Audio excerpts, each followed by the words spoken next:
আৰু মোৰ বিশ্বাস আছে এই অঞ্চলৰ প্ৰতিটো আমাৰ সমৰ্থিত প্ৰাৰ্থী বিপুল ভোটত বিজয়ী হ'ব। এবাৰ গোটেই অসমতে পঞ্চায়ত নিৰ্বাচনত ভাৰতীয় জনতা পাৰ্টীৰ নেতৃত্বৰ মিত্ৰ দলে সকলো আসন দখল কৰিব, ভাবিব নোৱাৰা ধৰণে আসন দখল কৰিব। বৰপেটা জিলা পৰিষদো আমি গঠন কৰিম, মাত্ৰ আসনৰ সংখ্যা মই ক'বলৈ যোৱা নাই, কিন্তু জিলা পৰিষদ আমি গঠন কৰিম। উপায়তো নাই, মানুহো বিচাৰি পাব লাগিব। কংগ্ৰেছ দলেতো মানুহো বিচাৰি পাব লাগিব, কাৰোবাৰ ঘৈণীয়েক বুলি ধৰি আনি চাগে দিছে আৰু সেইকাৰণে গিৰিয়েকৰ ফটোটোৱে লগাইছে। এনেকুৱাই হ'ব এতিয়া ৰকিবুল হুছেইনৰ নেতৃত্বত যিটো দল চলিব তাতে এনেকুৱাই হ'ব।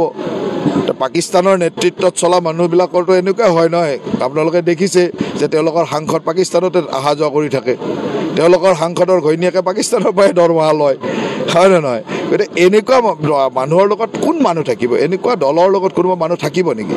এতিয়া থকাৰ কোনো মানে অৱকাশ নাই। গতিকে তেওঁলোকে এনেকৈ ধৰি মিলি কাৰোবাক আনিছে। মই মোৰ দলৰ ভৱিষ্যতে ভাবিম, আমাৰ দলৰ ভৱিষ্যত কিমান উজ্জ্বল কৰিব পাৰোঁ তাৰ কাৰণে ভাবিম। বেলেগ দলৰ ভৱিষ্যতৰ মোৰ কি দৰকাৰ আছে? এইটো হ'ল যে অখিল গগৈকে আপোনালোকে সংবাদ মাধ্যমত ইমান হিৰো বনাই বনাই দেখুৱাই থাকে। মাত্ৰ এষাৰ কথা গধূলি কৈছিলেহে, ৰাতি হাত জোৰ কৰি ক্ষমা খুজিব লগা হৈছে। তাৰমানে অসমত কি ধৰণে ক্ৰিয়া কৰে মানুহক, এইটো তেওঁ সোধক কাৰ ভয়ত, কিয় ক্ষমা খুজিছে, এইটো ক্ষমা কাৰ খুজিছে সেইটোতে বুজি পায় নহয়, কাৰ ভয়ত ক্ষমা খুজিছে। গতিকে অসমৰ এচাম মানুহৰ ভোট বেংকটো হ'ল সেইটো। ভোট বেংকে নহয়, তেওঁলোকৰ নেতাসকল, তেওঁলোকৰ যিবিলাক এনেকুৱা শীৰ্ষ নেতা আছে, তেওঁলোকে এনেকুৱা ধমকি মাৰি তেওঁলোকক চলায় যে লাজ লাগে, দুখ লাগে যে আমাৰ অসমীয়া মানুহ তেনেকৈ কাৰোবাৰ ভৰিত পৰি থাকিব লগা হৈছে। হ'ল কি ইলেকশ্যন হাৰাৰ পিছত কি ক'ব সেইখন স্ক্ৰিপ্ট বনাই থাকে। এইবাৰ তেওঁলোকে পুলিচৰ নাম কৈছে, কোনোবাৰ EVM-ৰ নাম কয়, কোনোবাবাৰ অমুকৰ নাম কয়, তেনেকৈ কৈ থাকে। তেওঁলোকৰ এইটো দিনৰ কথাবিলাক অলপমান চাই লওক। চিণ্ডিকেটত যিমান মানুহ আছে চব কংগ্ৰেছৰে নায়ক। কংগ্ৰেছৰ নায়কবিলাকে অসমত চিণ্ডিকেট শব্দটোৰ জন্ম দিছে আৰু চিণ্ডিকেটবিলাক চলাইছিল। গতিকে কংগ্ৰেছে চিণ্ডিকেটৰ কথা ক'লে আৰু মানে বেজিয়ে চালনি খোৱা যেন লাগে কথাটো, সেইটো উচিত নহয়। অন্ততঃ কংগ্ৰেছে চিণ্ডিকেটৰ কথা ক'ব নাপায়। আৰু শ্ৰদ্ধাৰ উপস্থিত ৰাইজ, ইতিমধ্যে আমাৰ ভাৰতীয় জনতা পাৰ্টীৰ মনোনীত প্ৰাৰ্থী প্ৰাণজিৎ ৰয় ডাঙৰীয়াই আপোনালোকৰ মনৰ ভাৱখিনি আৰু আমাৰ প্ৰাক্তন সভাপতি যুৱ নেতা ধনমণি ডেকা ডাঙৰীয়াই খুব সুন্দৰকৈ এই অঞ্চলৰ সমস্যাখিনি মন্ত্ৰী মহোদয়ৰ আগত আমি মন কী বাত শুনিলোঁ। প্ৰধানমন্ত্ৰীৰ মন কী বাতৰ পিছত ইয়াত আপোনালোকে এই বৃহৎ সংখ্যাত এই গৰমতো আহি উপস্থিত হৈছে আৰু এই অঞ্চলৰ ৰাইজে ভাৰতীয় জনতা পাৰ্টীক সদায় ভোট দি আহিছে। গতিকে তাত চিন্তা কৰিব লগা নাই। মই মাত্ৰ আপোনালোকক আশীৰ্বাদ ল'বৰ কাৰণে, আৰু এই নিৰ্বাচন হ'ল ক্ষমতাৰ বিকেন্দ্ৰীকৰণ। আমি পঞ্চায়তত ক্ষমতা প্ৰদান কৰিবৰ কাৰণে আপোনালোকৰ পৰা ভোট বিচাৰোঁ। আৰু এইবাৰ গাঁও পঞ্চায়তত ইয়াৰ চিম্বল নাই বা দলীয় প্ৰাৰ্থী নাই।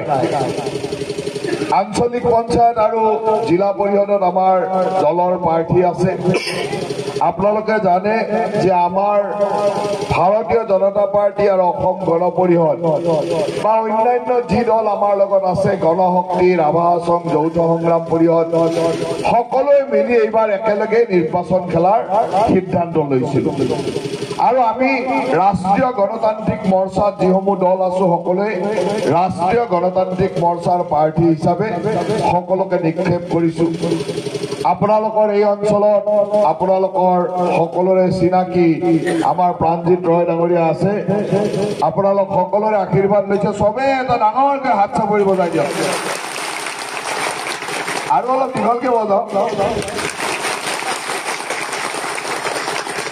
আমাৰ মাসকলে সুন্দৰকৈ জকাৰ দি দিয়ক, উৰুলি উঠি দিয়ক। একদম ভালকৈ প্ৰণাম কৰক।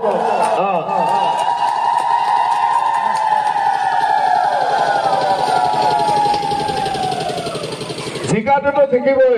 আপোনালোকৰ আশীৰ্বাদটো আগতীয়াকৈ দি থৈছো, যাতে আপোনালোকৰ হৈ সদায় কাম কৰিবলৈ ভগৱানে শক্তি দিয়ে, হয় নহয়? আমাৰ এই অঞ্চলত আঞ্চলিক পঞ্চায়তৰ সদস্য হিচাপে কাকলি ৰয় আছে। কাকলি ৰয় ক'ত আছে? বাইদেউ আহক সন্মুখলৈ। মহিলা মানুহকে আৰু জোৰকে দিব লাগিব নাই আৰু জোৰকে এটা হাত চাপৰি বজাই দিয়ক কাকলি হয় কিমান ভোটত জিকিব বহুত ভোটত জিকিব বাইদেউ বিলাকে জোকাত দিও কৰি আছে অলপ দিয়ক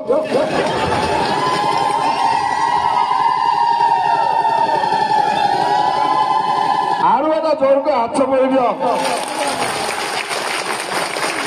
আৰু এজন আঞ্চলিক পঞ্চায়তৰ কেণ্ডিডেট আছে আমাৰ এইফালে আছে সনাতন তালুকদাৰৰ কাৰণে আৰু জোৰকে এবাৰ হাত চাপৰি বজাই দিয়ক সকলোৱে এবাৰ উৰুলি দিয়ক ভাল কামত উৰুলি দিব লাগে হয় নে নহয় আমাৰ পূজা ভাল কাম বিলাকত আমি জকাত দিও নে নাই মানে জকাত দি শুভেচ্ছা দিব লাগে আমি তিনিওটা পাৰ্টিক আমি সকলোৰে হৈ শুভেচ্ছা প্ৰদান কৰিছো যাতে তেওঁলোকে বিপুল ভোটত জিকি আপোনালোকৰ ৰাইজৰ কাৰণে সদায় কাম কৰি যাব পাৰে বহুদিন বহুত কষ্টত আছিল সদায় ভাৰতীয় জনতা পাৰ্টিক ভোট দিয়ে এই অঞ্চলত যিমান চেষ্টা কৰিলেও আগতে সৰু ক্ষেত্ৰত জিকাব নোৱাৰে পাৰে জানো নোৱাৰে আমাৰ যিবিলাক মানুহ ইয়াত আছে সেই মানুহটো আমাক ভোট নিদিয়ে নেকি নিদিয়ে মানে আপোনালোকে কষ্ট কৰিও তাৰ ফল নাপায় এইবাৰ মুখ্যমন্ত্ৰী ডাঙৰীয়াই চিন্তা কৰিলে যে আমাৰ মানুহখিনিয়ে ফল পাব লাগিব সেইকাৰণে আপোনালোকক সৰু ক্ষেত্ৰীৰ পৰা আনি ডাইৰেক্ট বৰপেটাৰ লগত লগ লগাই দিলে যাতে আপোনালোকে আপোনালোকৰ বিধায়কক আৰামত জিকাব পাৰে সেই অৱস্থাটো কৰি দিলে এইবাৰ মনটো ভাল লাগি আছে নাই হয় নে নহয় আৰু এইখিনিতো আমাৰ অনুসূচিত জাতিৰ মানুহে আছে আৰু এইবাৰতো এইটো সংৰক্ষিত হৈ গৈছে অনুসূচিত জাতিৰ কাৰণে আপোনালোকৰ গাঁৱৰ পৰা এমএলএ হৈ যাব পাৰে নোৱাৰে গতিকে আপোনালোকে চাওক এই গোটেই অঞ্চলৰ কাৰণে মুখ্যমন্ত্ৰী ডাঙৰীয়াই চিন্তা কৰি যাতে আপোনালোকৰ বিধায়কজন আপোনালোকৰ মানুহ হ'ব পাৰে সেইকাৰণে এই ব্যৱস্থাটো কৰিছে গতিকে আপোনালোকৰ কাৰণে যি দায়িত্ব মুখ্যমন্ত্ৰীয়ে কৰিলে সেই মুখ্যমন্ত্ৰীৰ কাৰণেতো আপোনালোকৰ বহুত দায়িত্ব থাকিবনে নাই এতিয়া মুখ্যমন্ত্ৰীক শক্তিশালী কৰিব লাগিব